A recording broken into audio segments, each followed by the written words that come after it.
중생한 이후로 고난을 대하는 성도님들의 삶의 방식에 변화가 있으셨습니까? 고난을 대하는 성도의 방식의 변화는 중생의 증거일 뿐만 아니라 다른 이의 중생의 중요한 계기가 될 수 있다는 것을 우리는 깊이 생각해야 됩니다. 그리스도께서 우리가 고난을 어떻게 대해야 하는가에 대해서 완벽한 모범이셨습니다. 그리고 그리스도께서는 우리 그리스도인들이 완벽한 모범이 될 수는 없지만 그리스도의 자취를 따라 탁월한 모범이 되기를 원하고 계시다는 것을 받아들이실 수 있게 되기를 바랍니다.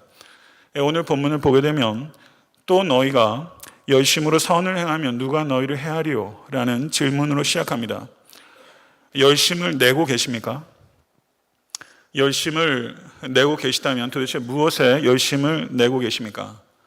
로마서 10장 2절에 보게 되면 내가 증언하노니 그들이 하나님께 열심히 있으나 올바른 지식을 따른 것이 아니니라 이렇게 말씀했습니다. 유대인의 문제는 잘못된 열심의 문제였습니다. 잘못된 열심은 통제되지 않는 불에 비유할 수 있습니다. 교회 안에서도 진리로 통제되지 않는 열심, 그것은 통제되지 않는 불과 같은 것입니다. 이것은 진리로 통제되지 않는 열심은 교회 안에서 아무것도 하지 않는 게으름보다 훨씬 위험한 것입니다. 그래서 우리가 열심을 갖고 있다 하는 것으로 충분하지 않습니다. 왜냐하면 아주 열심히 잘못을 저지르고 교회를 위태롭게 할 수 있기 때문입니다. 잘못된 열심은 존재와 관계에 대해서 소홀한 열심입니다. 그러다 보니까 존재와 관계를 소홀하기 때문에 균형의 문제 그리고 관계의 문제가 지속적으로 발생할 수밖에 없는 치명적인 한계를 가지고 있는 것입니다. 성도 여러분, 참된 열심을 가지십시오. 그럼 참된 열심은 어디에서 나오는가? 우리의 죄된 의지에서 나오는 것이 아니라 참된 진리에서 파생합니다. 여러분이 참된 진리를 진실로 깨닫게 되면 참된 진리에서 참된 열심은 자연적으로 나타나게 되는 것입니다. 이것을 존 스타트 목사님께서는 균형 잡힌 기독교라는 책에서 아주 탁월하게 정의하고 있는데요. 경청하시기 바랍니다. 존 스타트 목사님의 말입니다. 진리는 우리를 뜨겁게 합니다. 진리는 결코 우리를 차갑게 하거나 메마르게 하지 않습니다. 진리는 오히려 우리를 따뜻하게 하고 열정적이게 합니다. 참된 열심을 가지고 있는 사람은 항상 조심하는 것입니다. 참된 열심을 가지고 있는 사람은 자기가 추구하는 일이 놀랍게 성공해도 결코 과하게 흥분하거나 자랑하지 않고 오직 예수만 드러내고 하나님께 감사만 드리는 사람입니다. 현대 기독교의 문제는 유대인의 문제는 잘못된 열심의 문제라고 한다면 현대 기독교인의 문제는 열심의 부재의 문제가 있습니다. 여러분과 제가 참된 진리 안으로 깊이 들어갈 수 있기를 간절히 소원하고 이 참된 진리가 산출하는 참된 열심으로 가정과 교회와 이웃과 나라 민족을 위해서 분수대로 쓰임받는 모든 권속 되실 수 있기를 간절히 축원합니다. 선을 행하면 누가 너희를 해하리요? 선을 행할 때 일반적으로 기대할 수 있는 것은 해가 아니라 상입니다. 세상에서도 선을 행하면 해를 기대하기보다는 상을 기대해요. 이게 상식이에요. 그런데 세상은 말할 것도 없고 교회에서도 여러분이 선을 희생적으로 해보십시오. 모든 사람이 호의적이지 않습니다. 그렇게 생각하는 건 너무 낭만적인 거예요. 선을 행함에도 불구하고 해를 당할 수 있다는 이 엄연한 현실에 대해서 사도 베드로는 말을 하고 있는 것입니다. 14절에 의를 위하여 고난을 받으면 복이 있다. 믿으십니까? 의를 위하여 고난을 받으면 복이 있다. 이것은 곧 예수 그리스도의 팔복의 말씀을 사도 베드로가 함축적으로 핵심을 요약하는 거예요. 예수께서 마태복음 5장 10절 12절에 가르치시기를 의를 위하여 핍박을 받는 자는 복이 있나니 천국이 그들의 것입니다. 나로 말미암아 너희를 욕하고 박해하고 거짓으로 너희를 거슬려 모든 악한 말을 할 때에는 너희에게 복이 있나니 기뻐하고 즐거워하라. 하늘에서 너희의 상이 큽니다. 너희 전에 있던 선지자들도 이같이 박해하였느니라. 이와 같은 메시지는요, 무리를 모으는 메시지가 아니에요. 이건 사람을 쫓는 메시지입니다. 요즘 교회에 회복되어야 되는 메시지는 바로 이런 메시지예요. 우리는 무리를 호객하는 메시지가 아니라 제자를 세우는 메시지가 회복되어야 돼요. 예수께서 요한복음 10장 10절에 말씀하시기를 내가 온 것은 왕으로 생명을 얻게 하고 더 풍성히 얻게 하려는 것이라. 주님의 말씀입니다. 그러면 우리는 어떻게 풍성한 생명을 얻을 수 있습니까? 그 방법은 의를 위하여 고난을 받는 역설적인 방식을 통해서 풍성한 생명을 누릴 수 있는 것입니다. 그 의를 위해서 고난을 받는 독생자, 흠이 없으신 예수 그리스도의 그 고난을 인해서 우리는 값없이 복을 누리게 된 거예요. 아멘. 이게 복음입니다. 14절 하반절은 그들이 두려워하는 것을 두려워하지 말며 근심하지 말고 이렇게 번역하고 있는데 번역이 다소 무슨 말인지 애매해요. 근데 실제 그들이 두려워하는 것을 그 부분이 톤 포본 아우톤, 아우톤은 그들, there란 뜻이고 포본은 포버스란 그 명사의 목적격 형태예요. 그래서 이것을 그들이 두려워하는 것이라 번역했는데 실제는 세상 사람들이 위협하는 것을 이렇게 번역하는 게 훨씬 의미가 통합니다. 그래서 많은 영어 번역에 NIV 번역도 비롯하고 their threats, their terrors 이렇게 번역해요. 그들이 위협하는 것을 두려워하지 말고 근심하지 말아라. 근심하다가 번역하고 있는 성경 언어가 타라소라는 단어인데 이 단어는 쩔쩔매다, 마음이 산란하여 심히 떨다 이런 뜻이에요. 그리고 두려워하지 말고 근심하지 말라. 이것은 두 개의 부정 명령형이 연결되고 있는 건데요. 실제 성경 언어상으로는 이 두 개의 부정 명령이 똑같은 강조가 있는 것이 아니라 뒤에 게도 강조가 증폭되는 거예요. 그럼 이와 같은 단어의 의미와 문법을 반영해서 이 부분을 번역하면 세상 사람들이 위협하는 것을 두려워하지 말고 더 나아가 조금도 쩔쩔매거나 떨지 마십시오. 마태복음 10장 28절 31절에 가르치시기를 몸은 죽여도 영혼은 능히 죽이지 못한 자들을 두려워하지 말고 오직 몸과 영혼을 능히 지옥에 멸하실 수 있는 일을 두려워하라. 참새 2마리가 한 아사리온에 팔리지 않느냐. 그러나 너희 아버지께서 허락하지 아니하시면 그 하나도 땅에 떨어지지 아니하리라. 너희에게는 머리털까지 다 세신 바 되었나니 두려워하지 말라. 너희는 많은 참새보다 귀하니라. 하나님의 지식과 하나님의 통치 밖에서 우리에게 일어날 수 있는 일은 하나도 없습니다. 믿으십니까? 우리에게 일어나는 일들은 하나님의 지식과 하나님의 주권적인 통치 안에 다 있는 거예요. 하나님의 통치 아래 있습니다.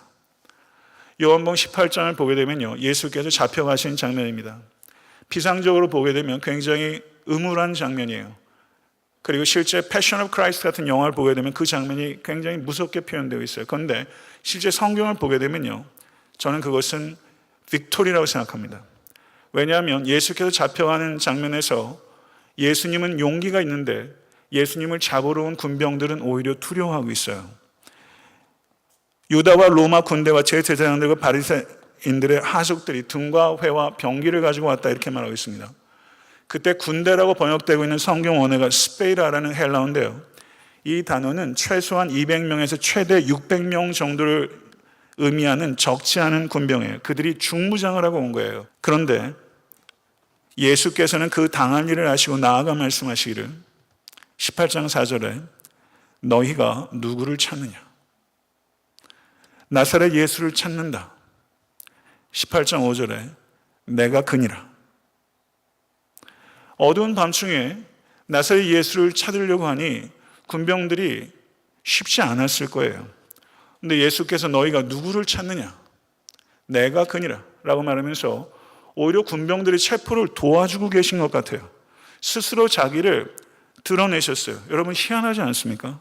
내가 그니라. 근데 18장 6절을 보시게 되면 그들에게 내가 그니라 하실 때 그들이 물러가서 땅에 엎드려지는지라. 잡혀가는 그리스도께서 그 순간도 다스리고 계시고 예수께서 골고다의 십자가에 달릴 때도 그 형집행을 하는 사람은 백부장이지만 그 모든 상황을 다스리신 이는 하나님이십니다. 그래서 백부장이 마가복음 15장 39절에 이는 참 하나님의 아들이니이다. 예수님은 본인이 죽는 그 순간에도 희생되신 것이 아니라 약속을 성취하신 것이에요. 예수님께서 잡히실 때도 십자가에 달릴 때도 모든 상황을 다스리신 것이 그리스도라면 여러분의 모든 삶 속에서 우리를 주권적으로 통치하시는 이는 언제나 그리고 영원토록 하나님이십니다. 이것을 진실로 믿는 자는 두려워하지도 말고 더 나아가 조금도 쩔쩔매지 말아라. 이게 하나님께서 여러분과 저에게 주신 말씀이에요. 15절을 보게 되면 너희 마음에 그리스도를 주로 삼아 거룩하게 하고 이렇게 긍정명령으로 나아가고 있는데요. 이것도 의미가 무슨 뜻인지 좀 생각하게 돼요. 이름을 거룩하게 하여 주옵시며, 주기도문의 기도를 생각하게 하는데요. 이 뜻은 거룩하게 하다로 번역된 성경 원어는 그리스도를 주로 삼아 이렇게 되는데 실제 문법적으로는 동격입니다. 주 그리스도를 거룩하게 하다는 뜻은 주 그리스도를 경외하라 이런 뜻이에요. 주 그리스도를 경외하라 이 뜻은 주 그리스도를 두려워하라는 뜻입니다. 하나님에 대한 두려움은 하나님의 공의로우심과 하나님의 사랑하심에 대한 참된 인간의 참된 반응입니다. 그래서 하나님을 두려워하는 것은 하나님을 사랑하는 것과 같아요. 사랑할수록 두려워하는 거예요. 사랑해 본 사람은 아시잖아요. 출애굽기 1장에서 히브리 상파 시브라와 부하가 나옵니다. 흥미로운 것은요, 출애굽기 1장에 바로가 나옵니다. 바로는 이름이 아니에요. 그 직위예요. 바로의 이름은 없어요. 그런데 시브라와 부하라는 산파의 이름은 나와요. 이 땅에서 바로와 산파는요, 비교하는 게 웃기는 거예요. 그런데 하나님의 관점에서는 바로는 무명이에요. 이름이 없는 자예요. 그러나 시브라와 부하는 하나님께 이름이 있는 자예요. 가치 있는 자예요. 이 시브라와 부하가 절대 군주의 명령, 히브리 남자아이를 죽여라 라는 명령에 대해서 불복종했어요. 아기를 살리기 위해서 내가 죽겠다라는 결단이 없으면 이렇게 못하는 거예요. 이 문제는요, 여러분과 저의 문제예요. 이 땅에 바로를 두려워할 것이냐, 하늘의 하나님을 두려워할 것이냐, 이 문제예요. 그리고 이 시브라와 부하는 갈등했을 겁니다. 그렇지만 이 땅의 바로를, 눈에 보이는 권력을, 그렇지만 보이지 않는 진짜 권위이신 하나님을 두려워하기로 결단했고, 그리고 선택했어요. 그랬더니 출애굽기 1장 21절은 그 산파들은 하나님을 경외하였으므로 하나님의 그들의 집안을 흥왕하게 하신지라. 아멘. 올 한해 하나님을 두려워하십시오. 그게 여러분의 가정과 자녀와 교회가 흥왕하는 비결이에요. 오직 하나님만을 두려워하는 여러분과 제가 될 수 있게 간절히 축원합니다. 베드로는요, 겁쟁이였어요. 일개 여종을 두려워해가지고 여종 앞에서 맹세하면서 자기를 부인한 것이 아니라 그리스도를 부인했어요. 그런데 그가 부활하신 예수님을 만나고 오순절에 성령의 체험을 한 후에 그때 그 이후로는 베드로는 사람을 두려워하지 않게 됐어요. 하나님만 두려워하게 된 거예요. 사내들인 공회에서, 불과 얼마 전에 예수께서 사형 선고를 받으신 그 사내들인 공회에서 베드로는 위대한 연설을 두 차례 합니다. 사도행전 4장 19절에 하나님 앞에서 너희의 말을 듣는 것이 하나님의 말씀을 듣는 것보다 옳은가 판단하라. 사도행전 5장 29절에 사람보다 하나님께 순종하는 것이 마땅하니라. 사내들인 공회 한번 쓰면 아마 부들부들 떨릴 겁니다. 그런데 아랑곳하지 않고 하나님만을 두려워하고 판단하라라고 던질 수 있는 이 정도의 담대함을 베드로가 가지고 있어요. 성도 여러분, 올 한 해도 삶의 물결이 결코 만만치 않게 여러분의 삶 가운데 올 거예요. 교회도 넘어야 될 파도들이 있을 것입니다. 그러나 성도 여러분, 그때 두려움으로 침몰할 것이냐, 아니면 주님의 사랑과 능력을 전적으로 신뢰하면서 두려움을 이길 것인가? 믿음을 한마디로 정의한다면 두려움을 이기는 것입니다. 여러분과 저에게도 두려움이 있어요. 많이 있으시죠? 두려움의 뿌리가 뭐예요? 하나님을 두려워하지 않는 거예요. 하나님을 두려워하지 않는 데서 모든 두려움이 파생해요. 아무것도 두려워하지 않을 때까지 하나님만 두려워하시는 여러분과 제가 될 수 있게 간절히 축원합니다. 베드로는 고난을 견디라, 거기서 이야기를 끝이지 않아요. 고난을 견딜 뿐만 아니라 고난 중에도 증거할 기회를 찾으라. 이렇게 적극적으로 권면합니다. 그래서 너희 속에 있는 소망에 관한 이유를 묻는 자에게 대답할 것을 항상 준비하되 온유와 두려움으로 하고 선한 양심을 가지라. 성도 여러분, 우리는 증인입니다. 우리는 부활의 증인이에요. 우리가 증인이 되기 위해서는 두 가지가 결합되어야 돼요. 담대함과 겸손함이 결합되어야 됩니다. 우리가 우리를 핍박하는 사람에 대한 두려움을 이겼다고 해서 그 사람 앞에서 교만하고 그리고 경솔하게 행동해서는 안 돼요. 그건 어설픈 거예요. 우리를 핍박하는 사람에 대한 두려움을 극복한다 할지라도 그때 우리는 한결같이 온유와 하나님을 두려운 마음을 지켜야 돼요. 사랑하는 성도 여러분, 온유는 고압적이지 않은 정중한 태도를 의미하는 것입니다. 두려움은 사람에 대한 두려움이 아니라 하나님에 대한 두려움이에요. 그리스도인들은요, 정중해야 합니다. 마음속에 그리스도가 있다, 이렇게 표현하고 있어요. 카르디아, 마음속에 그리스도가 있다. 근데 똑같이 마음속에 소망이 있다는 표현이 여기 나와요. 그러니까 마음속에 그리스도가 있는 것은 마음속에 소망이 있는 거예요. 그리스도가 마음속에 있어서 생기는 소망은 희망적인 사고방식을 얘기하는 게 아니에요. 이거는 확고한 소망이에요. 이 소망은 사고방식에서 비롯된 것이 아니라 예수 그리스도의 십자가와 부활과 재림의 복음에 기초하는 소망이에요. 이 소망은요, 우리의 태도와 우리의 내용을 바꿔요. 이 소망에서는 반드시 용기 있는 태도와 깊이 있는 복음에 대한 내용을 산출하는 거예요. 이 소망은 반드시 이렇게 여건합니다. 저는 여러분과 제가 해를 더하면 더할수록 용기 있는 태도와 깊이 있는 내용, 태도와 내용 두 가지 면에서 확연한 진보를 가질 수 있게 되길 간절히 소원합니다. 사도행전 7장을 보게 되면 스데반의 설교와 순교가 나오고 있어요. 한 장 전체를 할애해서 신약 성경에서 사도행전 7장보다 긴 장이 어디 있는지 잘 모르겠어요. 7장 전체가 스데반의 설교와 순교예요. 진리로 뜨거워진 사람이 어떠한 사람인지를 사도행전 7장은 우리에게 여실히 보여줘요. 구약에서부터 아브라함에서부터 구속사를 이 스데반이 쫙 훑으면서 제일 마지막에 사도행전 7장 끝에서 저가 이렇게 설교를 마감해요.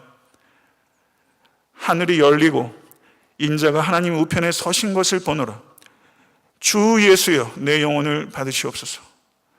주여, 이 죄를 그들에게 돌리지 마옵소서. 이 말을 하고 자니라. 이 말을 하고 자니라. 누가 이걸 썼어요? 누가가 썼어요? 누가는 이 얘기를 어디서 들었어요? 스데반이 죽을 때 옷을 지키고 있었던 사울에게 들었어요.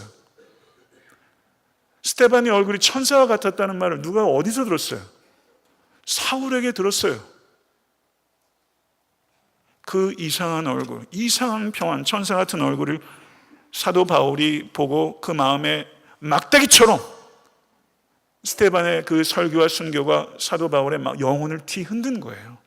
그리고 다메섹 도상에서 예수를 만남으로 저 완전히 꼬꾸라진 것이죠. 스데반 안에는 소망이 있었어요. 스데반의 설교와 순교는 온유함과 두려움이 결합된 설교와 삶이 무엇인지를 증거하는 거예요. 이 설교와 순교에 찔린 사도 바울이 사도행전 26장에서는 이렇게 설교합니다. 하나님의 도우심을 받아 내가 오늘까지 서서 높고 낮은 사람 앞에서 증언하는 것은 선지자들과 모세가 반드시 되리라고 말한 것밖에 없으니 곧 그리스도가 고난을 받으실 것과 죽은 자 가운데서 먼저 다시 살아나사 이스라엘과 이방인들에게 빛을 전하시리라 함이니이다 하니라. 바울이 이와 같이 변명하며 베스도가 크게 소리내어 이르되 바울아, 내가 미쳤도다. 내 많은 학문이 너를 미치게 한다 하니 바울이 이르되 베스도 각하여 내가 미친 것이 아니요 참되고 온전한 말을 하나이다. 그리고 29절에 사도 바울이 복음을 위한 변증을 이렇게 끝맺고 있어요. 바울이 이르되 말이 적으나 많으나 당신뿐 아니라 오늘 내 말을 듣는 모든 사람도 다 이렇게 결박된 것 외에는 나와 같이 되기를 하나님께 원하나이다. 이게 온유함과 두려움이 결합된 증거죠. 온유함과 두려움이 결합돼서 자기 안에 있는 소망이신 예수 그리스도를 증거한 거예요. 성도 여러분, 겸손하고 담대한 증인이 되십시오. 겸손하고 담대한 증인이 되셔서 여러분과 제가 증거해야 될 건 두 가지예요. 하나님의 말씀과 하나님의 역사를 증거하는 것입니다. 겸손하고 담대하게 하나님의 말씀과 하나님의 역사를 증거하는 거예요. 그러면 겸손하게 증거한다는 건 뭘 얘기하는 거예요? 겸손하고 교양 있는 태도인가요? 좋은 매너로 복음을 증거해라 이건가요? 그거 아니에요. 그런 거 아니에요. 복음을 주님을 두려워하는 가운데 제시하는 태도, 주님을 두려워하는 가운데 제시하는 태도, 그것이 겸손이에요. 하나님을 두려워하는 사람은요, 사람에게 반드시 겸손으로 비추게 됩니다. 이것을 아셔야 돼요. 하나님을 두려워하면서 사람에게 무례할 수 없어요. 그렇게 하시면 안 됩니다. 하나님을 두려워하는 만큼 사람에게 겸손하게, 그리고 복음을 증거할 때도 항상 겸손을 통해서 증거돼야 되는데, 이 겸손함은 비굴함이 아니라 담대한 겸손함이고 겸손한 담대함입니다. 사도 베드로는 이제 마지막 명령으로 선한 양심을 가지라고 권면해요. 실제 성경 원어를 보게 되면요, 명령형이 아니라 분사 형태입니다. 그런데 분사형이 명령형으로 번역되기도 해요. 제가 정말 양심선언이라고 느껴지는, 제 양심을 찔리게 하는 양심선언이 있었어요. 제가 오래전에 이렇게 스크램에 났던 글이에요. 제가 설교 가운데 종종 이야기를 했어요. 스토리가 가지고 있는 파워가 있습니다. 그래서 제가 이것을 책을 통해서 한 게 아니라 이렇게 어떤 기사를 통해서 스크랩했던 것 같아서 출처를 좀 정확히 알아보려고 아무리 검색해도 이 출처 리소스 책이 뭔지, 그리고 이 글을 쓴 사람의 이름이 뭔지, 신승하라는 사람인데 실제 이 사람이 실존 인물이 좀 검색을 했는데 잘 모르겠더라고요. 어쨌든 이 이야기는 이런 내용이에요. 그 스필가가 고향에 갔을 때를 자기 친구 문인에게 이야기하는 거예요. 여보게, 내가 고향에 갔을 때였네. 하루는 집사람과 같이 중앙시장에 갔었지. 시장 골목 한쪽 구퉁이에 파를 팔고 계시는 꼬부랑 할머니를 만났는데 그 다라에 파가 한 단 남아있더군. 앉아 계신데도 허리가 꼬부러져서 턱이 바닥에 닿을 것 같았네. 왠지 한 단 남은 파 한 단 빨리 떨이 주고 할머니 집에 가셨으면 하는 마음이 들었네. 아내도 같은 생각을 한 모양이야. 그래서 아내가 할머니에게 물었네. 할머니, 그거 얼마예요? 80원이라고 하시더군. 아내가 주머니를 뒤져버리더니 마침 100원짜리 동전이 하나 잡히게 할머니에 건너드렸지.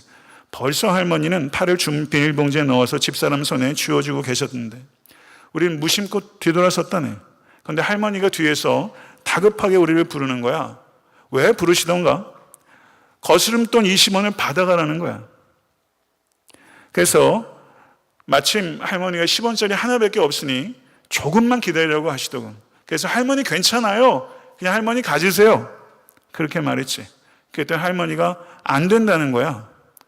낮에는 파 한 단을 100원에 받아도 겠지만 맨 마지막에 파는 파 한 단은 제일 나쁜 단이기 때문에 100원을 받는 것은 경우가 아니라고 하시더군. 그래? 참 재미난 할머니네. 여보게, 그 순간 나는 아차 싶었네. 그래서 기다렸다가 할머니가 거슬려주는 20원을 받아가지고 집으로 돌아갔지. 집에 돌아오면서 내가 어떻게 살고 있는지를 깊이 생각했다네. 부끄러웠네. 아내도 무슨 생각인지 말이 없이 골똘히 생각하더군. 그 순간 스스로 용납할 수 없는 20원을 절대 받지 않는 그 꼬부랑 시골 할머니가 내게 그렇게 크게 느껴질 수 없었다네. 여보게, 우리는 엉터리 아닌가? 여보게, 우리는 엉터리 아닌가? 스스로 용납할 수 없는 20원을 거절하는 가난한 시골 장터의 꼬부랑 할머니의 이 양심, 정치인의 양심과는 격이 달라요. 이 할머니의 양심과 목사의 양심, 제 양심과 견주어 보게 돼요. 수필가에게 경종이 됐지만 이 이야기는 항상 제가 생각하고 읽을 때마다 이 단순한 이야기가 저에게 단순하지 않아요. 저에게 참 경종을 울려줘요. 그리스도인의 양심이란 책이 있어요. 그리스도인의 양심과 이 꼬부랑 할머니의 양심. 그리스도인의 양심은 어떤 양심입니까? 이건 자연 발생적인 양심이 아니에요.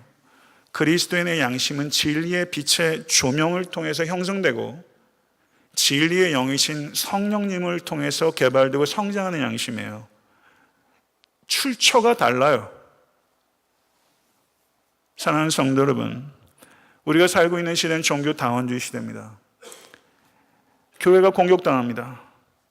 공격당하는 가장 주된 이유가 복음을 증거하기 위해서인가요? 여러분 정말 복음 증거하냐 핍박 당해보신 적이 한 번에도 있으십니까? 왜 조롱당합니까? 복음을 증거하기 때문이 아니에요. 복음대로 살지 않기 때문입니다. 이웃을 사랑하지 않으면서, 성도를 사랑하지 않으면서, 가족을 사랑하지 않으면서 우리가 예수 그리스도의 십자가를 증거하기 때문에 복음의 능력이 나타나지 않아요. 우리가 성도 간에 서로 사랑하는 것은 우리끼리 형제를 나누면서 즐겁게 누리자, 이게 아니에요. 우리가 사랑하지 않으면 복음이 진보할 수 없어요.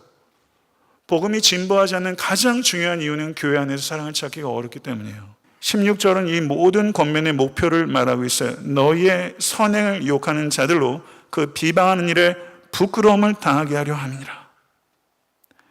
저는 시골 꼬부랑 할머니가 그 수필가를 부끄럽게 했고 저를 부끄럽게 했던 것처럼 저는 여러분과 저의 삶이 누군가에게 양심의 부끄러움을 일으키는 삶을 이끌어야 된다고 생각해요. 저는 여러분과 제가 누군가의 삶에 부끄러움을 일으키는, 그리고 그 부끄러움에 성령께서 역사하셔서 회개와 회심으로 이어지는 열매가 나타나는 삶이 될 수 있게 될 간절히 축원합니다. 예수 그리스도는 우리의 사령관이세요. 우린 그 사령관 앞에 서게 될 거예요. 그러나 우리에게 필요한 훈장이 있어요. 그건 선을 행함으로 받는 고난이에요. 이게 훈장이에요. 이 훈장을 여러분들이 양옆에 가득 달고 선을 행함으로 받는 고난, 주님께서 물으실 것 같아요. 안선호, 너 주와 복음을 위해서 당한 고난 한 가지라도 있으면 한번 얘기해봐. 못 찾으면 어떻게 해요? 여러분과 제가 주 앞에 섰을 때 선을 행함으로 당한 고난, 이것이 복이라고 그랬으니까요. 이것을 훈장처럼 사령관이신 예수 앞에서 부끄럽지 않게 담대하게 서실 수 있는 여러분과 저의 평생의 삶이 될 수 있게 되기를 간절히 소원하고 축원합니다. 주신 말씀 생각하면서 기도하겠습니다.